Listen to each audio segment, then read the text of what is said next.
Sveiki audio aparatūros žiūrovai, YouTube kanalo prenumeratoriai. Šis video bus neilgas, tiesiog paminėsiu apie tai, ką jau buvau pamiršęs pirmame video apie Music Fidelity V2 DAC ir apie diskusiją, kur iškilo su Giedriu Remeika. Ačiū Giedriui Remeikai už informaciją, kuri pasidalino su žmonėmis, kad jau senai yra Music Fidelity V2 DAC forumas, kuriame išdėstyta žingsnis po žingsnio, ką galima ir verta tobulinti, kad išgauti geresnį garsą iš šito DAC-o.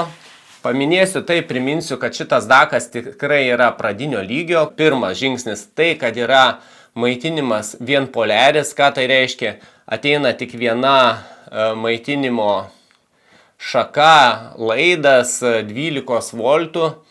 Ir maitina viską nuo 12 voltų. Ir analoginės linijas, plokštės, ir skaitmeninės linijas, ir operacinį stiprintuviuką. Neigiamai įtakoja garsui, nes iš skirtingų linijų, kurios turi būti su skirtingais kondensatoriais dėl filtravimo, elektros filtravimo, gaunasi toks bardakėlis. Jeigu jūs randate, kad yra keli trafai, plokštės skirtingos, tai iš karto rodo, kad tai audio įrenginys aukštesnio lygio. Skaitome šį forumą, apie forumą priseksiu komentare apačioje. Gero skaitimo ir jeigu norite ten patobulinti savo turimą V-DAC-ą, tai tikrai naudinga informacija. Antras dalykas, kas išduoda, kad aparatas nėra aukšto lygio. Nėra EMI filtro, jokio.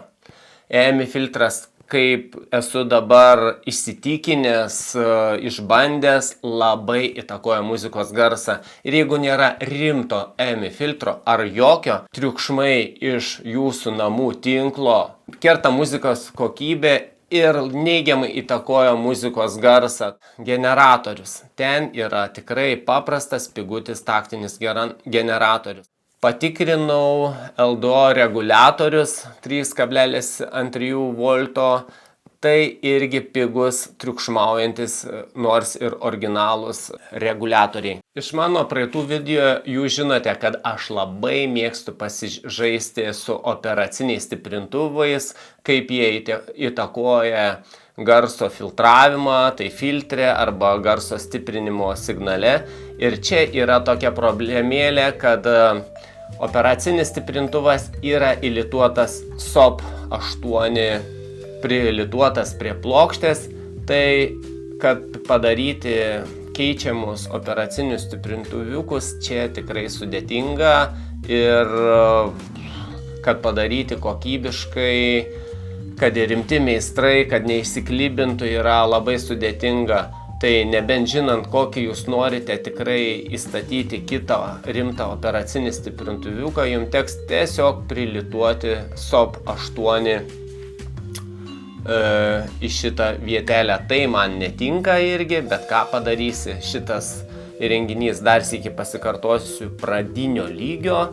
Taip, galima jį modifikuoti, bet jeigu neturite patirties, geriau atiduokite šitą darbą išmanančiam žmogui, kuris padarys jums kokybiškai. Šitas video papildytas, tema užbaigta, uždaryta. Iki kitų malonių kartų, žiūrovai. Iki.